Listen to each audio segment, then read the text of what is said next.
안녕하세요. 다들 이렇게들 말씀하시죠? 고부관계엔 엄마와 딸 같은 것이 없다. 저는 이런 말을 들으면 다른 사람들은 몰라도 저희는 다르다고 자부심을 가지고 말하곤 했었는데요. 많은 사람이 그리 말하는 것엔 이유가 다 있더라고요. 8년을 엄마와 딸처럼 지내던 시모와 저도 한순간에 남보다도 못한 사이가 되어버렸으니까요. 그렇게나 사이가 돈독하던 시모와 무슨 이유로 남보다 못한 사이가 되어버렸는지 저의 긴 사연 한번 들어보실래요? 남편과 저는 결혼한 지 8년 차가 되던 부부였어요. 슬아엔 7살 된 아들과 5살 된 딸이 있었고 부부 사이는 꽤 좋은 편이었어요. 지난 8년의 세월 동안 기억에 남는 부부싸움을 해본 적이 없었으니까요. 고작해야 의견이 맞지 않아 투덕거리는 정도? 그게 다였어요. 그것마저도 저녁에 맥주 한 잔을 하며 풀곤 했었고요. 이렇듯 남편은 뒤끝도 없고 다정한 사람이었고 무엇보다 아이들에게도 친구처럼 잘 놀아주고 잘 지내는 참 멋진 아빠이자 좋은 남편이었어요. 평화로운 가정만큼 시댁과도 사이가 참 좋았어요. 시댁이라고 해봤자 시부는 몇 년 전에 돌아가시고 시모와 시동생뿐이긴 하지만요. 모든 기혼 여성분은 아시다시피 시댁이라고 하면 시모와의 관계가 제일 골칫거리잖아요. 전 최소한 그런 골칫거리는 없었어요.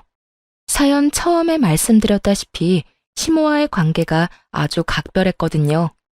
시모와 전 서로의 생일날 만나 함께 시간을 보내며 쇼핑을 하기도 했고 좋은 곳으로 다니며 데이트를 하기도 했어요.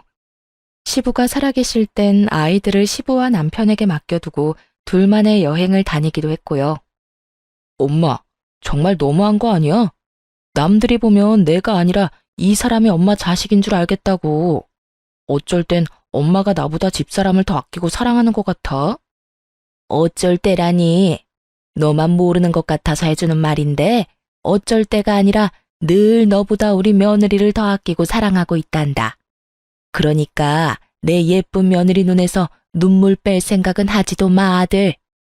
엄마도 참, 자꾸 이러면 나 섭섭해. 섭섭해도 어쩔 수 없어. 그러게 누가 이렇게 예쁘고 착한 여자를 데리고 오라고 했니? 네가 데리고 와놓고선 이제 와서 섭섭하다고 하들 어쩌겠어. 그냥 네가 그러려니 하고 살아. 이렇듯 때론 남편이 농담조로 섭섭함을 내비칠 정도로 시모와 저는 8년이란 시간 동안 특별한 관계를 쌓아오며 지내고 있었습니다.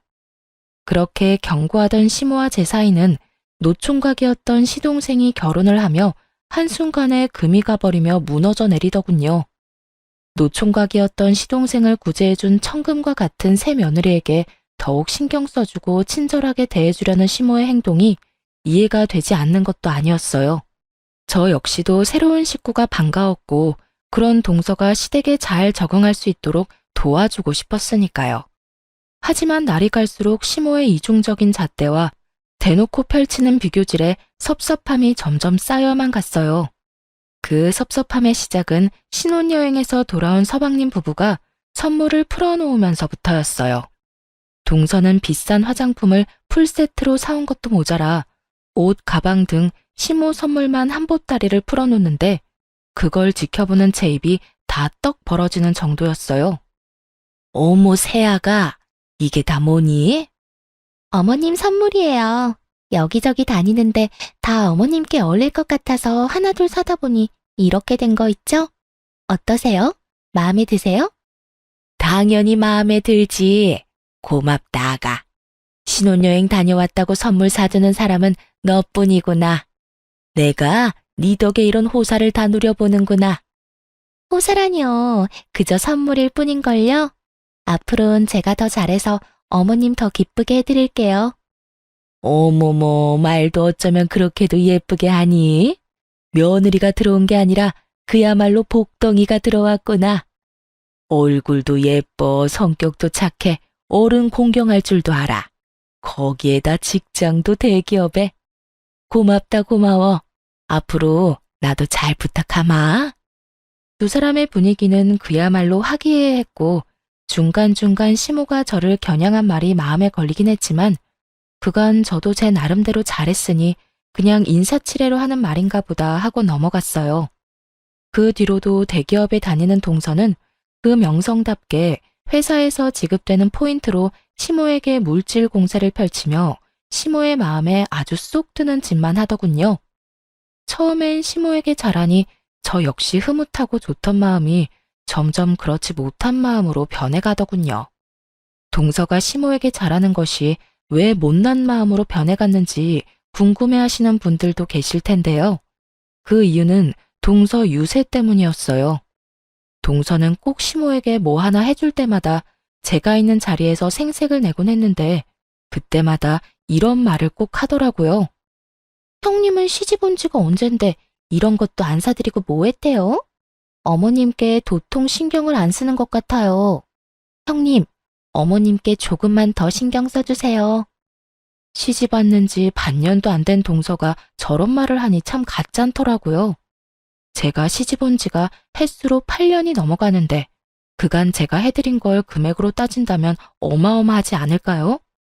물론 처음 결혼할 당시엔 동서처럼 여유로운 상황이 아니었던 터라 동서처럼 선물 공세를 펼치지 못했던 건 사실이에요. 그땐 저와 남편이 자리를 잡는다고 바빴으니까요. 하지만 자리를 잡고 난 후엔 친정보다 시댁에 더욱 신경을 썼다고 자부하는 저인데 동서가 졌단 말을 하니 참 억울하더군요. 저요, 처음 시집 올 때 시모가 살던 작은 전셋집도 돈 생기자마자 큰 전셋집으로 옮겨드렸고요. 형편되는 대로 아예 새 집을 마련해 이사 걱정 없이 살게 해드리려고 돈도 모으고 있었어요. 그리고 동서가 그리 강조하는 선물들이요. 저도 사드리려고 했죠. 그런데 평소에 사드리려고 해도 한 샀고 싫다고 하는 바람에 필요한 거 사고도 남을 만큼 돈으로 주곤 했었어요. 그런데 동서가 졌단 말을 하니 제가 억울하지 않을까요? 뭐 동서는 아무것도 모르니 그렇다 치더라도 저에게 철마다 달마다 용돈 봉투를 받아 챙긴 시모마저 제 입장에 대해선 한마디도 하지 않고 오히려 맞장구를 치는 것도 참 어이가 없더라고요. 아유, 됐어. 말하면 입 아프다. 이때껏 이런 것 하나 챙겨본 적 없는 앤데 둘째 네가 그런 말 좀 한다고 하루아침에 제가 변하겠니? 너도 괜히 입 아프게 그런 말 하지 말고 첫째 너도 둘째가 이런 말 한다고 기분 나빠하지 말거라. 다 할만하니까 이런 말도 하는 게야. 저에게 도움은 도움대로 다 받고 대기업 다니는 동서 옆에 딱 붙어 대놓고 동서 말에만 맞장구 치는 꼴이라니. 참 시모에 대한 섭섭함은 이루 말할 수도 없었고 실망감마저 쌓여가고 있었습니다. 제가 억울하다고 한들 위주할 고주할 이때껏 시댁에 이렇게까지 해줬다고 할 수도 없으니 그저 입을 다문 채 속만 다 태울 수밖에 없는 날들이 길어지고 있었죠. 그렇게 제가 입을 다물고 있는 사이 시모와 동서의 사이는 점점 더 가까워졌고 저와 시모의 사이는 점점 더 멀어져만 갔어요. 그러던 와중 시모의 생일이 다가왔고 전 매년 그러하듯 운영하는 가게를 직원에게 맡기고 시댁에 갈 준비를 하고 있었어요. 동서가 들어오고 난 후 사이가 틀어지긴 했지만 그렇다고 해서 8년이라는 시간 동안 연례 행사처럼 해왔던 시모와 보내는 시간을 그냥 무시한 채 넘어갈 순 없겠더라고요. 거기에다 늘 그렇듯 시간을 함께 보내다 보면 틀어졌던 시모와의 관계가 조금은 괜찮아지진 않을까 하는 헛된 기대도 있긴 했고요. 아무래도 워낙 시모와의 사이가 각별했던 터라 그때까진 그런 시모라도 잘 지내던 그때로 돌아가고 싶은 마음이 컸던 것 같아요. 그렇게 기대를 안고서 전 늘 그렇듯 시모를 태우러 시댁으로 향했고 그곳엔 시모만 아니라 동서까지 저를 기다리고 있더군요. 동서가 웬일이야? 오늘 평일이잖아. 하루 연차냈어요. 다른 날도 아니고 시집 오고 처음 맞이하는 어머님 생신이잖아요. 그래서 특별히 연차 좀 썼어요. 들어보니 매년 어머님이랑 시간 보내셨다면서요? 그래서 올해부턴 저도 같이 시간 보내려고요. 괜찮으시죠? 당연히 괜찮지. 뭘 그런 걸 묻고 그래? 첫째야, 우리 둘째 너무 기특하지 않니? 내 생일이라고 그 바쁜 회사 하루 쉬기까지 하고 말이다. 내가 다른 건 몰라도 며느리 복은 제대로 받은 모양이구나. 이런 며느리가 또 어디 있겠어? 그렇지 않니? 그러게요. 어머님 좋으시겠어요. 그럼 좋다마다. 오늘 내 생애 최고의 생일이구나. 그 순간 전 예감했어요. 예기치 못한 동서의 등장으로 오늘 하루 저의 계획대로 흘러가긴 글러버렸다는 것을요. 거기에다 전 시모의 시선을 받기는커녕 동서의 병풍 역할이나 하다 끝나겠다는 것까지도요. 생각 같아선 바쁜 일이 생겼다며 집으로 돌아가고 싶은 마음이 굴뚝이었지만 이미 늦어버린 상황에 하는 수 없이 셋이서 불편한 데이트를 시작하게 되었습니다. 동서는 시모와 함께 뒷자리에 앉아 저에게 우선 백화점으로 가자고 했고 시모는 입이 귀에 걸려 내려올 줄 모르더군요. 저의 표정은 실시간으로 굳어져만 갔고요.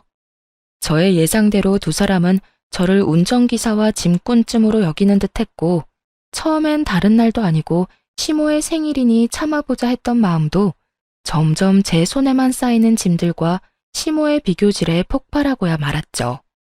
어머니, 이것도 너무 예쁘네요. 저번에 사드린 옷이랑 같이 신으시면 딱 맞을 것 같아요. 이것도 하나 사세요. 어머, 이거 엄청 비싸지 않니? 에이, 신발이 비싸봤자죠. 가격 신경 쓰시지 말고 그냥 사세요. 이럴 땐 제가 며느리 노릇 좀 하게 그냥 못 이기는 척 받으시면 돼요. 역시 대기업 다니는 며느리는 달라도 너무 다르구나. 이렇게 비싼 신발도 턱턱 사주고 말이다. 내 발이 우리 며느리 덕분에 아주 호강하게 생겼어. 에이, 이깟 신발 하나에 호강은 무슨. 제가 앞으로 더 호강시켜 드릴게요.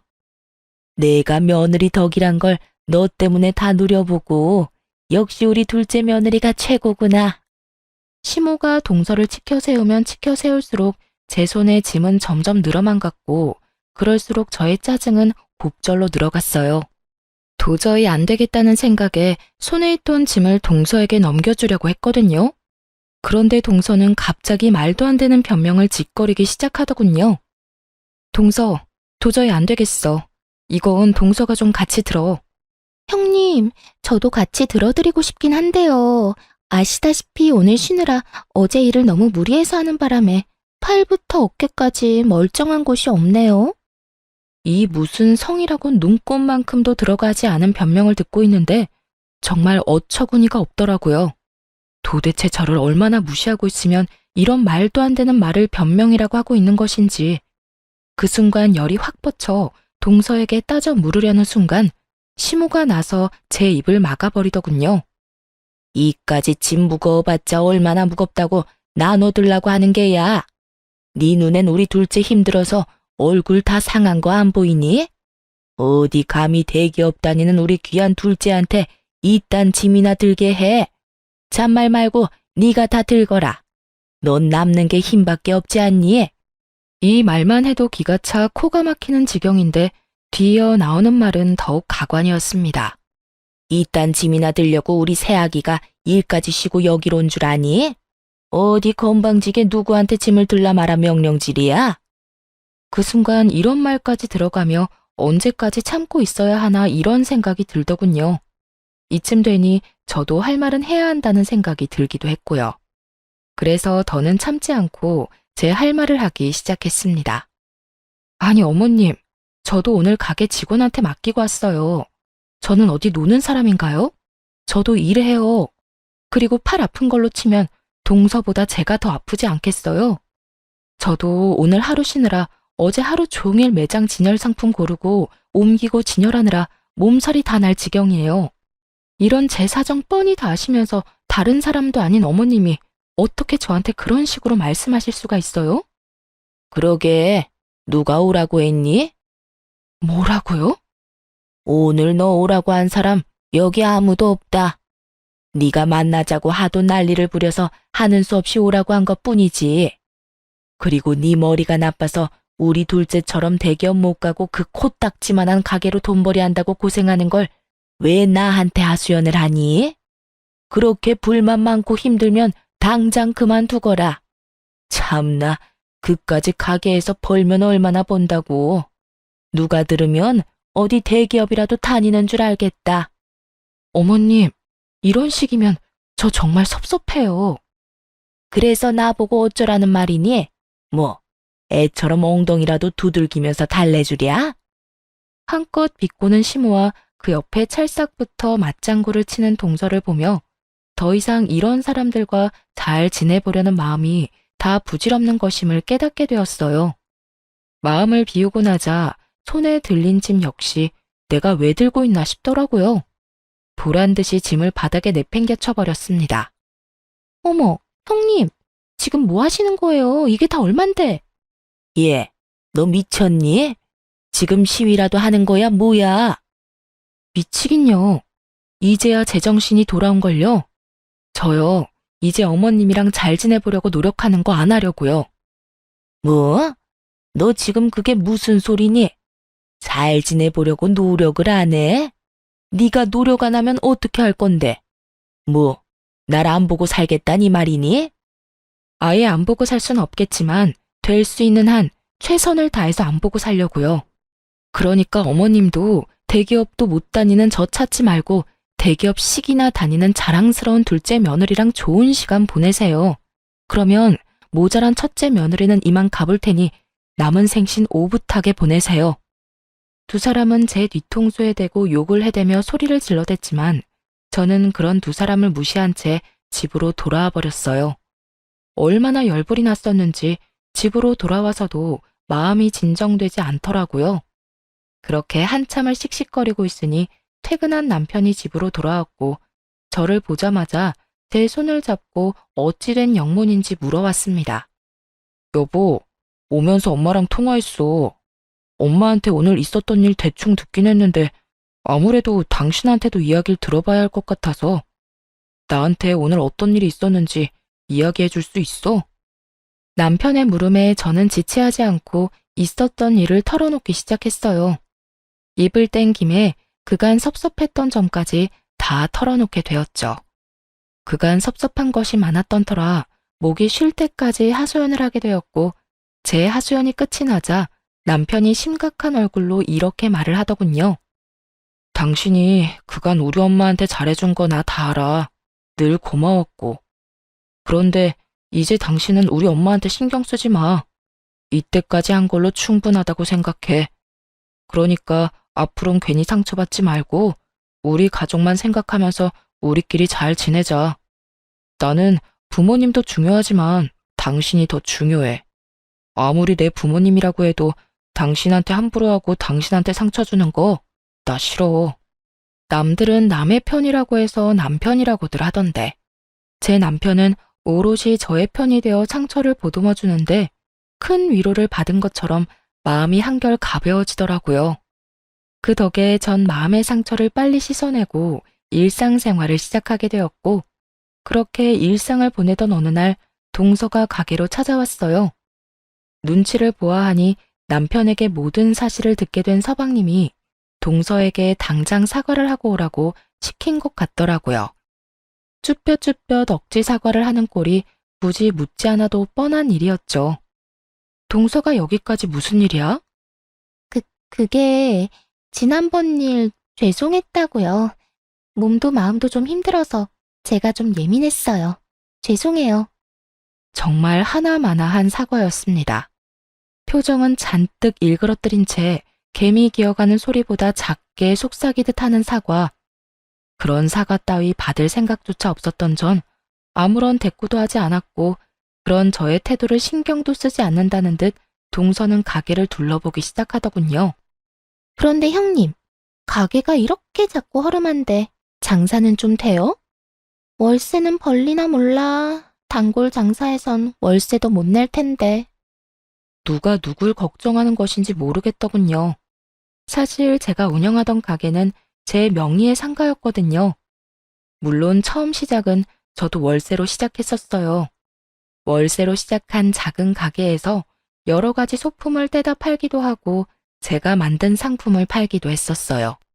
그러던 중 제가 만든 상품이 온라인에서 입소문 타 소위 말하는 대박이 난 덕분에 다른 상품들까지 날개 달린 듯 팔리게 되었어요. 그렇게 한번 입소문이 나니 들이는 족족 눈 깜빡할 사이 팔리게 되었고 단골 손님도 꽤 보유한 온라인 쪽에선 꽤 소문난 가게가 되었던 것이었죠. 그렇게 벌게 된 돈으로 시모의 집도 더 넓은 곳으로 이사하게 해주었고 더 좋은 아파트에 살게 해드리고 싶어 돈까지 모으고 있는데 월세나 걱정해주니 웃길 수밖에요. 참 고맙네. 동서가 내 가게 월세 걱정까지 해주고 말이야. 그런데 동서, 월세 걱정은 안 해도 돼. 그건 내가 알아서 다 할 수 있으니까 말이야. 시모도 모르는 제 명예의 상가를 동서에게 말할 필요가 없었던 저는 웃으며 그런 걱정은 하지 말라고 했더니 순식간에 표정이 굳은 동서가 다짜고짜 이런 말을 하는 게 아니겠어요? 혹시 형님, 어머님 집 물려받을 수 있다는 헛된 꿈 꾸고 있는 건 아니죠? 뭐? 어머님 집? 그 전셋집 말이야? 아니요. 전셋집 말고 어머님 곧 새 아파트에 입주하신다고 하던 그 왜 있잖아요. 그 비싸기로 유명한 아파트요. 혹시나 해서 하는 말인데 어머님이 그 아파트 형님네 말고 저희 주신다고 했어요. 그러니까 그 아파트는 쳐다도 보지 마세요. 고래고래 소리를 지르며 있지도 않은 아파트에 침을 바르고 있는 동서를 보니 그간 동서가 왜 그렇게 시모에게 잘했는지 알 것 같더군요. 시모는 아직 사주지도 않은 집을 마치 자신의 힘으로 마련할 것처럼 동서에게 떠들어댔던 거죠. 훗날 제일 잘하는 자식에게 자신의 재산을 다 물려줄 것처럼 굴었던 것이었어요. 물려줄 재산은커녕 노후 자금조차 쥐뿔도 없는 시모가 그런 말을 했다는 사실도 어이가 없었지만 그 개떡 같은 말을 철석같이 믿고 있는 동서도 참 한심하더라고요. 동서, 뭔가 절대 이루지 못할 허황한 꿈을 꾸고 있는 것 같은데 어머님 그런 돈 없어. 그러니까 괜한 기대 그만하고 그딴 꿈에서 얼른 깨. 그게 동서한테도 이로울 테니까. 제가 이렇게까지 말했는데도 동서는 전혀 제 말을 이해하지 못한 듯 싶더군요. 제 말에 오히려 저에게 삿대질까지 하며 막말을 퍼부어대기 시작하는데 미쳐도 제대로 미쳤구나 싶었습니다. 참나, 누가 그렇게 말하면 속아 넘어갈 줄 알아요? 형님, 그렇게 안 받는데 정말 대단하시네요. 재산 좀 받아보겠다고 거짓말까지 다 하시네? 형님이 아무리 그래도 어머님 재산은 다 우리 몫이니 형님이나 꿈 깨세요. 내가 투자한 돈하고 시간이 얼만데 양심도 없어. 아무것도 안 하고 재산이나 노리는 꼴이라니. 제대로 미쳐버린 동서의 언행은 난동에 가까웠고 저 역시 그런 동서에게 밀리지 않고 똑같이 맞서며 이렇게 말해주었어요. 다 동서 생각해서 해주는 말인데 이딴 식으로 나오면 곤란하지. 그리고 어디서 삿대질이야? 아무리 그래도 내가 손윗 사람인데 행동 똑바로 못해. 제 말에 동서는 비웃음을 날리며 제 어깨를 손가락으로 툭툭 치며 밀어내기 시작하더라고요. 아니, 사는 게 힘든 거 잘 알겠는데 아무리 그래도 남이 침 발라놓은 재산 노리고 그러면 안 되지. 그런 걸 보고 뭐라는 줄 알아요? 거지심보라고 해요. 아무것도 안 하고 돈이나 노리는 짓거리 말이에요. 무슨 말인지 알아들었으면 내가 받을 재산엔 눈길도 주지 마세요. 알겠어요? 있지도 않은 재산 타령을 하는 인간 말종과는 더는 대화 따위 나누고 싶지도 않더라고요. 이미 동서의 언행이 도를 지나치기도 했고요. 화가 난 저는 동서의 손을 거칠게 뿌리쳐버리곤 그대로 동서의 머리채를 잡아 가게 밖으로 밀어버렸어요. 그리고 생수 한 병을 뜯어 벙친 얼굴로 서 있는 동서의 얼굴에 시원하게 다 부어버리곤 가게 문을 잠가버렸습니다. 야, 너 이게 무슨 짓이야? 네가 나한테 이런 짓을 하고도 무사할 줄 알아? 내가 너 가만 안 둘 거야. 가만 안 두면 어떡할 건데? 그리고 네가 날 가만 안 둘 동안 나는 가만히 있겠니? 네가 나한테 손대는 순간 내 손도 가만히 있지 않을 테니 그런 줄 알고. 어디서 건방지게 되지도 않은 행패야 행패가. 야, 야라니. 한참 어린 게 어디서 반말질이야? 이번엔 머리채 말고 주둥이까지 뜯기고 싶어? 더 얻어맞기 전에 얼른 가라. 생각 같아서 확 쥐업해주고 싶은 거 넓은 아량으로 보내줄 테니까 빨리 꺼지란 말이야. 동서는 제 말에도 아랑곳하지 않고 가게 앞으로 지키고 서서 난동을 부리기 시작했고 곧바로 서방님을 불러 동서를 직접 데리고 가게 했죠. 서방님의 손에 질질 끌려가던 동서의 모습은 아직까지 잊혀지지가 않네요. 얼마나 통쾌했는지 지금까지도 그 생각만 하면 미소가 절로 지어질 정도라니까요. 그 후 서방님은 저에게 남편을 통해 진심 어린 사과를 전해왔고 시모는 동서에게 무슨 말을 어떻게 들었는지 휴대전화가 뜨거워질 정도로 쉬지 않고 전화를 하기 시작했어요. 이미 시모에 대한 실망감 역시 컸던 터라 예전으로 돌아가기엔 이미 늦은 일이었고 더는 시모와 가까이 지낼 마음도 없을 뿐더러 그런 사람과 말조차 섞고 싶지 않았어요. 그랬기에 전 그 많은 시모의 연락에 무시로 일관된 태도를 보였고 저에게 할 말이 무수히 많은 시모는 기어코 남편에게까지 연락을 해오더군요. 예, 네 집사람 옆에 있니? 있으면 좀 바꿔다오. 내가 기니 할 말이 있는데 네 집사람이 내 연락을 안 받는다. 얼마나 화가 난 상태였으면 스피커폰이 아닌데도 불구하고 스피커폰을 한 것처럼 쩌렁쩌렁한 목소리가 제 귓가에 정확히 꽂히더라고요. 엄마, 제발 좀 그만해.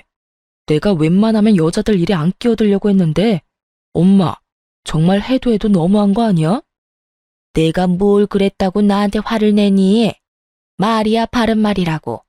나같이 좋은 시어머니가 또 있는 줄 아니? 그리고 이번 일 못 들었어? 네 처가 글쎄 우리 귀한 둘째 머리채를 잡은 것도 모자라 면상에 물까지 들이부었다고 하지 않니? 그런 짓을 했다는데 내가 참아야 해? 엄마가 못 참을 건 또 뭐야? 그리고 집사람이 재수씨가 아무 짓도 안 했는데 물까지 들이부었겠어? 엄마도 잘 알잖아. 집사람이 괜한 사람한테 그런 짓 할 사람 아니라는 거. 뻔히 다 아는 사람이 왜 이리 사리분별을 못하는 거야 도대체? 너 지금 사리분별이라고 했니? 내가 뭘 그렇게 사리분별을 못한다고 엄마한테 그런 말까지 하는 게야? 네 집사람 때문이니? 네 집사람이 뭐라고 하더니? 그것 봐라, 아주 몹쓸래라니까. 어디 감히 할 게 없어서 모자 사이에서 이간질이나 하냐고? 엄마, 그만 좀 해. 이 사람 그 일에 대해서 나한테 한마디 한 적 없고 엄마 둘째 아들이 나한테 전화해선 무슨 일이 있었는지 다 말해주더라. 오죽했으면 걔가 나한테 전화와서 이 사람한테 미안하다고 말할 면목조차 없다면서 대신 미안하다는 말 전해달라고 했겠어? 그러니까 엄마도 한 사람 말만 듣고 괜한 사람 잡을 생각도 하지 마. 그리고 앞으로 무슨 일이 있어도 이 사람한테 따로 연락해서 모진 말로 괴롭히지도 말고. 한 번만 더 이 사람 괴롭혔다간 나하고 영 끊을 생각까지 해야 할 거야. 그럼 끊어요. 노발대발하며 전화를 끊어버린 남편은 제 손을 꽉 잡으며 이렇게 말하더군요. 여보, 앞으로도 엄마 전화는 받지도 마. 그리고 집에도 찾아가지 말고. 혹시나 찾아오면 만나주지도 말고 바로 나한테 전화해. 알겠지? 알겠어. 알겠으니까 이제 화 좀 가라앉혀. 내가 다 미안해 정말. 어쩌다 당신이 이런 소리까지 듣게 됐는지. 정말 미안하다. 아니야, 괜찮아. 그래도 당신이라도 내 편 들어줘서 얼마나 든든한지 몰라. 내가 당신 남편인데 당신 편을 들어야지 누구 편을 들겠어? 하여튼 당신은 내가 지켜줄 테니까 당신은 그냥 내 등 뒤에 숨기나 해. 알겠지? 남편은 든든한 저의 방패막이 되어주겠다고 했고 저는 든든한 남편의 뒤에 숨어 한동안 시댁 일은 잊고 지낼 수 있었습니다. 그렇게 몇 달 시모라는 사람은 잊고 살고 있었는데 어느 날 갑자기 아침부터 전화가 연달아서 오더라고요. 저는 당연히 받지 않았고 계속 이어지던 전화는 잠시 멈추는가 싶더니 문자가 연달아 오는 것이 아니겠어요? 그 문자는 시모에게서 온 문자였는데 아주 급한 일이 있으니 지금 빨리 집으로 와달라는 연락이었어요. 순간 덜컥 겁이 나더라고요. 혼자 있는 시모가 혹여나 건강에 문제가 생긴 게 아닌가 싶어서요. 그래서 전 그 즉시 남편에게 빨리 시댁으로 오라고 연락을 하고선 서둘러 시댁으로 갔어요. 시댁에 들어서니 시모는 저의 우려와는 달리 아주 평온한 표정으로 이렇게 말하더군요. 왔니? 왔니? 이 두 글자가 얼마나 사람을 황당하게 만들 수 있는지 저는 그날 깨달았습니다. 그 말을 듣는 순간 맥이 확 풀리며 말도 제대로 나오지 않더군요. 어머님, 무슨 일 있는 거 아니었어요? 급한 일 있다고 했잖아요. 아, 그랬지. 급한 일이 있었지. 오늘 우리 둘째 생일이라고 하더구나. 그래서 생일상을 좀 차려주고 싶은데 아무리 생각해도 나 혼자 하려니까 막막해서 말이야. 순간 제 귀가 잘못됐나 싶더라고요. 다른 것도 아닌 손아랫 사람 생일상이나 차리라고 아침부터 이 난리를 부렸다니요. 저는 믿기지 않는 현실에 시모에게 되물었죠. 네? 뭐라고요? 그래서 저보고 지금 다른 사람도 아니고 동서 생일상이나 차리라고 오라고 했단 말이에요. 그래. 그러면 이 나이에 혼자 며느리 생일상 차리리? 그래도 둘째가 얼마나 생각이 깊은지 자기도 와서 같이 돕겠다고 아까 출발한다고 하더라. 아마 다 와갈 거니 얼른 서둘러 상 차리렴. 아무리 그래도 생일인데 손에 물 묻히게 하면 쓰니? 그러면서 저를 이끌고 주방에 밀어넣는데 상황이 너무 황당해서 그런지 사고가 멈춰버려 주방까지 들어가게 되었어요. 그렇게 한참을 멍하니 주방에 서 있는데 밖이 소란스러운 것이 동서가 온 것 같더라고요. 그때까지도 전 혼이 나가 있었고 동서가 제 뒤로 와 말을 걸어오고서야 정신이 번쩍 들었어요. 걔 누구야? 형님 아니세요? 여기 무슨 일이래요? 혹시 제 생일상 차려주러 온 거예요? 그땐 두 번 다신 안 볼 것처럼 제 머리채 휘어잡더니 역시 말은 그렇게 했어도 어머님께 잘 보이고 싶긴 한가 보네요. 이럴 거면서 아닌 척은 왜 그렇게 했대? 그렇지 않아도 상황이 어이가 없고 화가 나 미칠 것만 같은데 바로 옆에 붙어 서서 빈정거리는 동서의 꼴을 보고 있는데 화가 머리 끝까지 치솟는 기분이더군요. 동서, 지금 내 표정 안 보여? 나라고 동서 생일상이나 차리자고 아침 대바람부터 여기 온 줄 알아? 나도 어머님께 속아서 온 거니까 사람 속 그만 긁고 할 일이나 해. 그 잘난 머리채 또 잡히고 싶지 않으면 말이야. 살기 어린 저의 표정에 동서는 얄미운 입을 다물더니 시모가 불려놓은 미역을 씻기 시작하더군요. 그렇게 주방에서 물소리가 나자 시모는 확인하러 주방에 들어왔는데 글쎄 동서가 미역을 씻는 모습을 발견한 시모가 다짜고짜 제 머리채를 휘어잡더니 욕을 하기 시작하더군요. 내 인연, 내가 너한테 상차리라고 했지 둘째한테 상차리라고 했어? 내가 분명히 말했지. 다른 날도 아니고 둘째 생일인데 둘째 손에 물 묻히게 하면 되겠냐고. 내가 그렇게까지 말했는데 네가 날 무시해도 유분수지. 어떻게 둘째가 일을 하게 해? 우리 둘째가 너 같은 줄 알아? 너처럼 구멍가게 나는 사람이랑 대기업 다니는 우리 둘째랑 같은 줄 아냐고. 갑자기 잡힌 머리채도 화가 났지만 시모의 말이 더욱 화가 나더군요. 입을 가리고 키득거리며 웃고 있는 동서의 모습도 마찬가지였고요. 어머님, 이 손 놓으세요. 당장 이 손 놓지 않으면 저 가만히 있지 않을 거예요. 하다 이제 이 시어미한테 협박하는 게야? 내가 이 손 안 놓으면 어떻게 할 건데? 니까짓 게 어떻게 할 거냐고. 전 제 머리채를 잡고 있던 시모의 손을 있는 힘껏 떼어내며 그 팔을 확 꺾어버렸어요. 그때야 이 상황을 손 놓고 보던 동서가 나서 말려보려 저에게 달려들었지만 그 순간 잡고 있던 시모를 밀쳐버리고 저를 향하던 동서의 머리채를 다시 한번 잡아주었습니다. 그렇게 동서의 머리채를 다시 한번 잡게 된 저는 인정사정 없이 흔들다 동서 역시 있는 힘껏 시모를 향해 밀쳐버렸죠. 그렇게 집안에서 난리통이 벌어지는 사이 남편과 함께 서방님까지 시댁으로 헐레벌떡 뛰어들어오더군요.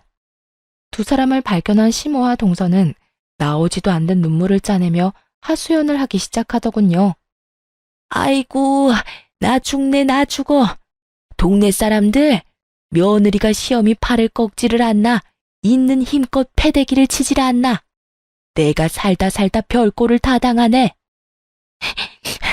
여보, 형님이 글쎄 어머님을 막 때리고 밀치길래 내가 말렸더니 내 머리채를 확 잡아서 나까지 있는 힘껏 밀어버리는 거 있지? 나 너무 무서웠어.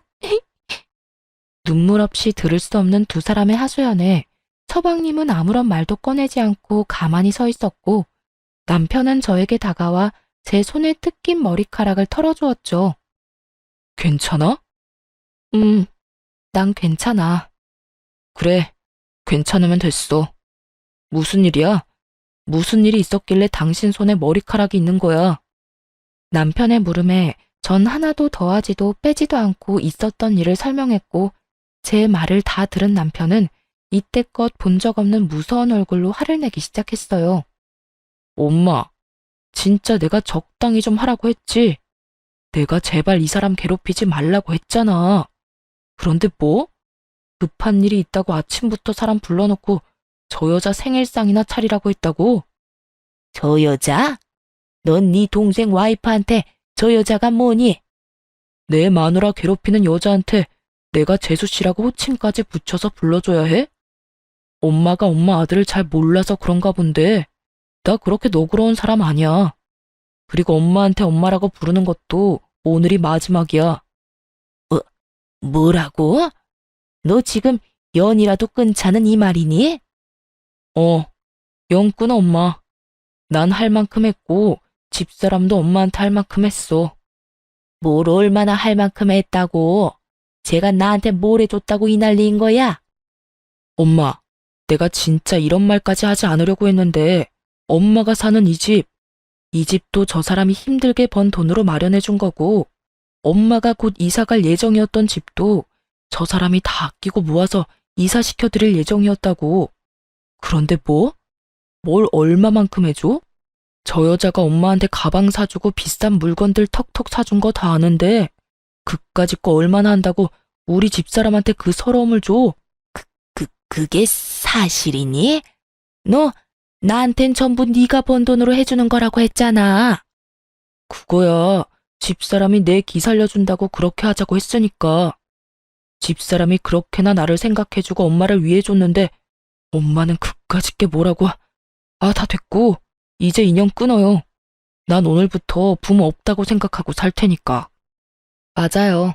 이때까지 힘들게 번 돈을 그간 힘들게만 살았던 시모를 위해 아낌없이 베풀고 있던 저였죠.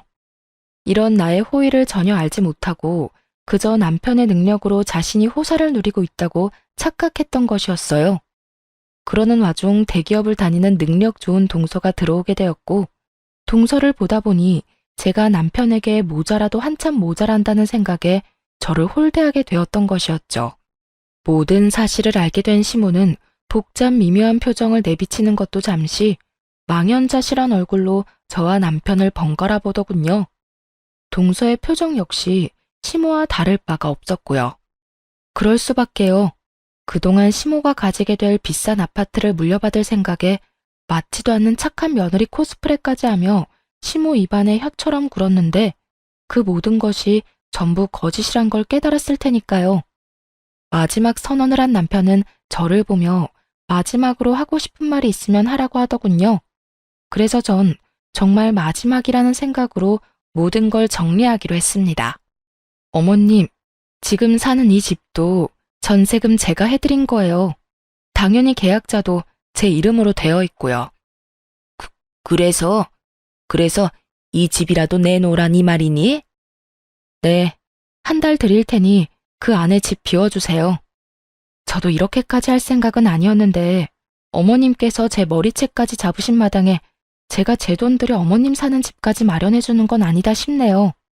거기에다 이제 제 남편까지 연을 끊는다고 하니 더욱 제가 어머님께 호의를 베풀 이유도 없고요. 그러니까 한 달 내에 꼭 이 집에서 나가주세요. 아가, 그러지 말고 다시 한 번만 생각해 주렴. 이 엄동설 안에 이 집에서 나가면 어딜 가란 말이냐? 그러지 말고 내가 다 잘못했으니 이 집에서만 살게 해다오. 어딜 갈지 왜 그걸 걱정하세요? 동서 있잖아요. 대기업 다니는 동서. 어머님 입만 열면 이렇게 말했잖아요. 우리 둘째만한 며느리가 또 없다. 우리 둘째 며느리가 최고다. 그 최고의 며느리 집 가서 오손도손 행복하게 사세요. 제 말에 시모는 제 바지가랑이를 붙잡고 울고 불고 빌었지만 그런 시모의 손길을 뿌리치고 남편과 함께 집으로 돌아와 버렸습니다. 얼마 후 시모와 동서가 가게로 찾아와 무릎까지 꿇고 저에게 빌더라고요. 형님, 제발 한 번만 용서해 주세요. 제가 아무것도 모르고 형님께 너무 버릇없이 군 거 이렇게 빌게요. 그러니까 제발 한 번 더 아량을 베풀어 주시면 안 될까요? 그래, 첫째야. 내가 다 잘못했다. 사람 욕심이 뭔지 내가 너같이 착한 애한테 그래선 안 되는 거였는데 정말 미안하구나. 내가 이렇게 용서를 구할 테니 부디 한 번만 용서해다오. 우리 예전이 참 좋지 않았니? 그동안 좋았던 시절을 봐서라도 딱 한 번만 용서해다오. 집도 절도 없이 길거리에 나앉게 된 시모와 그런 시모를 꼼짝없이 떠맡게 된 동서. 환상의 하모니를 듣고 있자니 정말 속이 뻔히 보여 웃음이 다 나더군요. 미안하다는 말이 정말 와닿지도 않고요. 더는 진심도 아닌 그딴 말들 듣고 싶지도 않아요. 이렇게 해서 용서될 것 같았으면 연 끊는다는 남편 말에 동의하지도 않았을 테고요. 그러니까 이만 돌아가 주세요. 저 지금 경찰에 신고할 건데 지금 안 가면 험한 꼴 보게 될 거예요. 두 사람은 제 말에도 여전히 움직이지 않고 저에게 매달렸고 전 말했던 대로 경찰을 불러 두 사람을 끌어냈습니다. 그 뒤로도 두 사람이 찾아올 때마다 경찰을 불렀고 그런 일이 반복되자 더는 저를 찾아오지 않더군요. 그렇게 약속했던 한 달이란 시간이 지났어요. 저는 말했던 대로 중개 수수료까지 2배로 들여 새로운 세입자를 알아봐 집을 넘겨버렸어요. 오갈 데가 없어진 시모는 동서내로 가게 되었다고 하더군요. 그렇게나 죽고 못 살던 두 사람의 관계도 시모가 쥐뿔도 가진 것이 없다는 사실이 드러나자 산산조각이 나는 건 시간 문제였어요. 동서는 착한 며느리의 가면을 벗어던지고 시모를 구박하기 시작했고 결국 그 모진 냉대들을 견디던 시모는 동서가 준 500만 원을 받고 쫓겨나다시피 나오게 되었다고 하더군요. 시모가 동서의 집에서 나오고 난 후 시모는 서방님을 찾아가 모든 사실을 알렸고 그렇게 모든 사실을 알게 된 서방님은 동서에게 오만정이 떨어져 이혼까지 하게 되었고요. 그래도 동서는 서방님에 대한 사랑만큼은 진심이었는지 서방님께 끝까지 매달렸지만 서방님의 결심은 확고했고 그랬기에 이혼은 피할 수가 없었죠. 이혼까지 한 서방님은 시모에게 정이 떨어진 것도 매한가지인지 시모와도 거리를 두고 있다는 이야기도 들려오더군요. 동서에게 받은 돈 500만 원으로 원룸을 얻어 살게 된 시모는 예전 다정했던 시모의 모습으로 돌아와 저에게 연락이 오곤 했어요. 아가, 잘 지내니? 난 잘 지낸단다. 비록 원룸에서 죽지 못해 살고 있긴 하지만 너한테 지은 죄가 있는데 이 정도면 잘 지내는 거 아니겠니? 오늘따라 네가 왜 그렇게 보고 싶은지 목소리라도 듣고 싶어서 전화했단다. 아픈 데는 없지? 가게는 잘 되고? 그런 게 궁금해서 전화했어요? 저요, 전화 받고 싶어서 받은 게 아니라 실수로 받게 된 거예요. 그러니까 할 말 있으면 빨리 하고 앞으로 다신 연락하지 말아주세요. 아가, 내가 정말 미안하구나. 내가 요즘 정말 반성을 많이 하고 있어. 그러니까 다시 연락하고 지내면 안 되겠니? 너한테 바라는 거 아무것도 없단다. 그저 예전처럼 연락이라도 하면서 지내고 싶어서 그래. 저는 어머님이랑 더는 가깝게 지내면서 연락까지 하고 지낼 마음 추호도 없어요. 그러니까 다신 연락하지 말아주세요. 시모는 할 말이 더 있어 보였지만 가차없이 전화를 끊어버렸어요. 이제 와서 이렇게 다정하게 말한다 한들 뭐 하겠어요. 이미 시모가 어떤 사람인지 다 알아버렸는데요. 실수로 전화를 받은 뒤론 시모의 전화는 계속되었고 어떻게 해야 하나 곤란하던 차에 남편이 어떻게 알았는지 번호까지 바꿔 새 휴대전화를 사준 덕분에 더는 연락하는 일은 없었어요. 남편 역시 단단히 마음먹었는지 시모와의 모든 연락을 끊어버렸고 저는 전세금을 회수한 돈과 집을 해드리기 위해 모았던 돈 일부를 투자해 더 큰 곳으로 가게를 옮겨버렸어요. 더는 누구도 찾아올 일이 없도록 말이죠. 그렇게 몇 년의 시간이 지났네요. 요즘은 직원들도 더 많이 생겼고 그만큼 아이들과 더 많은 시간을 보내고 있어요. 남편 역시 회사 일도 하는 와중에 가게 일을 도와주면서 아이들과 여전히 친구처럼 지내고 있고요. 이때껏 그래왔듯이 앞으로도 남편과 전 아이들을 위해 그리고 저희를 위해 좀 더 나은 어른으로 살아가려고 노력하고 있어요. 시모와의 일을 겪으며 다른 어느 것보다 내가 더 나은 사람이 되어야겠다는 생각을 참 많이 하게 되었거든요. 가끔 그런 생각을 해요. 시모가 조금만 나은 사람이었다면 자신 앞에 놓인 꽃길을 그렇게 제 발로 차버리진 않았을 텐데 하는 생각 말이에요. 그 정도로 전 시모에게 잘할 자신도 있었고 실제로도 그렇게 하려고 노력도 했었고요. 하지만 시모는 저의 그런 호의를 받을 만큼의 인간이 되지 못했고 그런 시모와는 달리 현명한 남편 덕분에 저는 지금 시모와의 연을 끊고 행복하게 살고 있으니 그걸로 다 잘된 일인 것이겠죠? 그렇게 믿고 앞으로 더 행복하게 살아보려고요. 이로써 저의 사연은 끝이 났네요. 저의 긴 사연 들어주셔서 감사합니다. 다들 행복하세요.